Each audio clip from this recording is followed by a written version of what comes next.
창세기의 말씀을 마치고 오늘부터 몇 주간은 몇 개의 시편을 중심으로 말씀을 나누려고 합니다.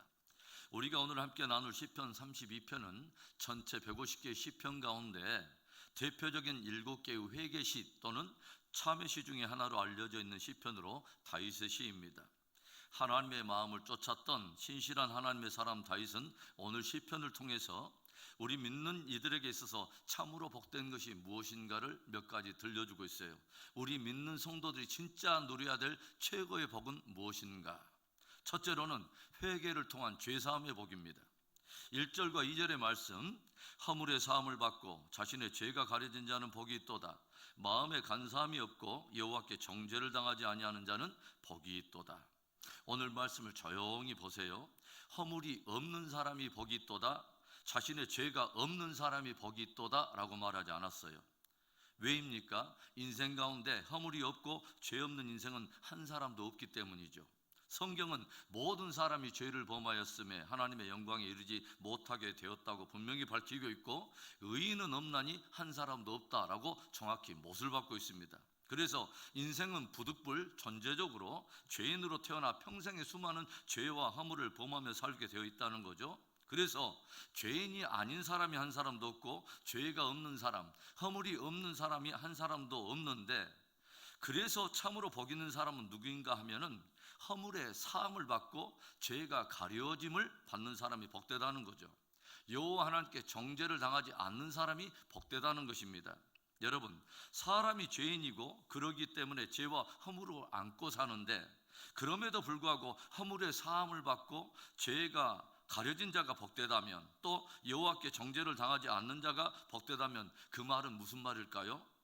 죄인이 의인이 되는 길이 있다는 거예요. 죄와 허물이 사함을 받는 길이 있다는 거죠. 하나님께 정죄를 당하지 않고 오히려 의롭다함을 얻을 수 있는 귀한 은혜의 길이 있다는 거예요. 그 복된 길이 어떤 길입니까? 그 복이 무엇입니까?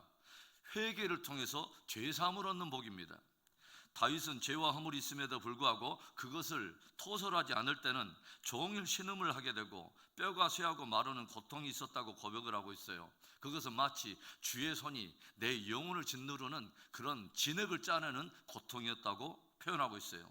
죄와 허물로 인해서 그의 영혼과 양심이 찔림을 받아서 온 진액이 빠져서 여름 가뭄에 마름같이 되었다고 고백을 하고 있습니다. 그런데 그 양심과 영혼을 찌르고 누르는 고통 속에서 다윗은 어떻게 반응합니까? 5절의 말씀에 내가 이르기를 내 허물을 여호와께 자복하리라 하고 주께 내 죄를 아뢰고 내 죄악을 숨기지 아니하였더니 곧 주께서 내 죄악을 사하셨나이다. 죄인됨을 내가 부인하고 내 안에 죄와 허물이 있음에도 불구하고 찔림이 있음에도 불구하고 그것을 묵인하면서 입을 꼭 닫고 있을 때는 그렇게 고통스럽고 영혼이 여름 가뭄에 마르듯이 그렇게 쇠하여졌는데, 내 허물을 주께 자복하리라 결심하며 주께 나아가 그 죄를 아뢰고 숨기지 않고 자백했더니 곧 주께서 죄악을 사해 주심으로 말미암아 내 영혼이 자유케 되었다고 하는 것입니다. 여기서 사하셨다라고 하는 이 단어는 나사라고 하는 단어인데, 들어올리다 또는 옮기다 이런 뜻을 가지고 있어요. 우리가 죄를 고백할 때 주님께서는 죄뿐만 아니라 죄가 가져올 그 결과까지 그에게 미치지 못하도록 아예 그것을 통째로 들어올리셔서 옮겨버렸다는 것입니다. 회개와 자복을 통해서 죄의 사함을 받아 영혼과 양심의 참 자유함을 얻고 진짜 신앙 승리하는 복된 저와 여러분 되기를 축원합니다. 오늘 다윗이 시편 말씀을 통해서 우리 믿는 성도들이 누려야 될 최고의 복으로 들려주고 있는 믿음의 도전이 뭐예요? 둘째로는 기도를 통한 구원과 보호의 복입니다. 6절과 7절의 말씀에 이로 말미암아 모든 경건한 자는 주를 만날 기회를 얻어서 주께 기도할지라. 진실로 홍수가 범람할지라도 그에게 미치지 못하리이다. 주는 나의 은신처이오니 환난에서 나를 보호하시고 구원의 노래로 나를 두르시리로다. 다윗은 모든 경건한 자들이 누릴 수 있고 누려야 될 최고의 복 중에 하나는 주께 기도하는 복이라고 도전하고 있어요. 모든 경건한 자는 주를 만날 기회를 얻어서 주께 기도할지라. 주께 만날 기회를 만들어서 기도할지라. 기도하면 어떤 일이 일어나는데요? 홍수가 범람할지라도 그에게 미치지 못하리라. 홍수가 범람할지라도 홍수의 세력이 결코 기도하는 사람을 범하지 못하도록 주님이 은신처가 되어주시고 환난에서 보호하시고 구원의 노래로 그를 두르신다는 것입니다. 다윗의 이 고백이 실제적으로 우리에게 굉장히 무게로 다가오는 그 이유는 다윗은 그의 대적인 사울과 사울의 군사들이 범람하는 홍수처럼 늘 그를 우겨싸고 삼키려고 추적했기 때문입니다. 그럼에도 불구하고 사울과 그의 대적들이 다윗을 잡아내지를 못합니다. 늘 다윗은 그 위기 속에서 하나님께 기도하며 그의 구원과 보호를 호소했고, 하나님은 기꺼이 다윗의 은신처가 되어주시고 환난에서 그를 보호하시고 그로 하여금 구원의 노래를 부르도록 그를 축복하셨다고 하는 거죠. 계속되는 사울의 추적 속에서도 성경이 우리에게 들려주는 기이하고 복된 말이 있어요. 사무엘상 23장 14절에 이런 말씀이 있어요.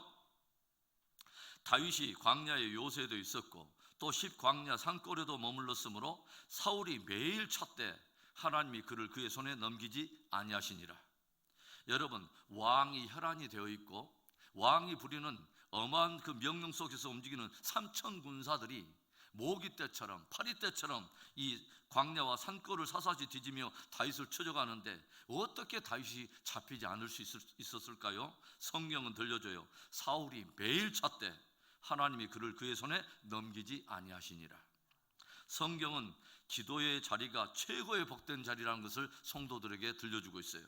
바로 그 자리에서 기적이 시작되고, 바로 그 자리에서 치유가 시작되고, 역사가 일어나고, 부흥이 시작되고, 변화가 시작되고, 역전이 일어난다고 하는 거죠. 왜입니까? 그 문제가 우리의 손에서 하나님의 손으로 옮겨졌기 때문입니다. 이제 그 문제와 상황의 주도권을 하나님이 잡으셨기 때문입니다. 주는 나의 은신처시오니 환난에서 나를 보호하시고 구원의 노래로 나를 두르시리로다. 기도의 응답을 경험하면서 이 복된 다윗의 고백이 저와 여러분의 고백이 되기를 주의 이름으로 축원합니다. 오늘 다윗이 시편 말씀을 통해서 우리 믿는 성도들이 누려야 할 최고의 복으로 들려주고 있는 말씀, 세 번째, 주의 훈계를 따르는 순종의 복입니다. 하나님 8절의 말씀을 보겠습니다. 내가 내 갈 길을 가르쳐 보이고 너를 주목하여 훈계하리로다. 하나님께서는 겸손히 회개하며 기도로 주의 은혜를 구하는 자들을 축복하면서 내가 너의 갈 길을 친히 가르치고 너를 주목하여 훈계하리로다 라고 선포하십니다. 여러분, 하나님께서, 전능하신 하나님께서 친히 우리에게 길을 가르쳐 주시고 친히 주목하고 훈계해 주신다면 그 인생이 얼마나 복된 인생일까요? 그런데요, 만유의 주제가 되시고 영원부터 영원까지 다스리는 그 하나님께서 인생들로 하여금 구원을 얻고 복이 되게 하려고 길을 가르쳐주고 훈계를 해도 그것을 거부하고 주님께로 등을 지고 사는 인생들이 너무 많다는 거죠. 그분이 복의 근원인데 그분을 등지고 그분께로 멀어지면 그것이 어떻게 복이 될까요? 그분이 빛 자체인데 그분을 등지고 그분께로 멀어진다면 그 자체가 어둠이고 흑암이 아니겠습니까? 그런데 그렇게 사는 인생들이 많다는 거예요. 9절과 10절에 너희는 무지한 말이나 노새같이 되지 말지어다. 그것들은 재갈과 굴레로 단속하지 아니하면 너희에게 가까이 가지 아니하리로다. 악인에게는 많은 슬픔이 있으나 여호와를 신뢰하는 자에게는 인자하심이 두루리로다. 주님은 우리에게 무지한 말이나 그리고 노새같이 되지 말라고 경종하세요. 무지한 말이나 무지한 노새의 특징이 뭡니까? 꼭 재갈과 어떤 굴레를 물려야 단속이 된다는 거죠. 꼭 많은 고통을 당하고 매질을 당하고 슬픔을 당해야 겨우 따라고 억지로 끌려오고 그렇게 반응한다는 거죠. 그래서 진짜 복은 뭐라는 말이에요? 하나님의 말씀을 즐거워하는 사람이 복되다는 거예요. 그 말씀을 청종하기를 즐거워하는 인생이 진짜 복된 인생이라는 거죠.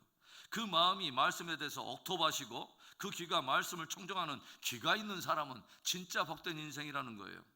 마음을 완고하게 하고 귀를 닫는 인생에게는 많은 매질이 있고 많은 슬픔이 있고 연단이 있지만 여호와를 신뢰하는 자에게는 여호와의 인자하심이 두루리로다. 주의 훈계를 즐거이 따르는 그 순종의 복이 저와 여러분에게 있어서 순종하는 자를 위하여 예비하신 하나님의 풍성함을 맛보는 승리 인생 되기를 축원합니다. 사랑하는 성도 여러분, 회개를 통한 죄의 사함의 복을 누릴 수 있기를 바랍니다. 기도를 통해서 구원과 보호의 복을 풍성하게 누릴 수 있기를 바랍니다.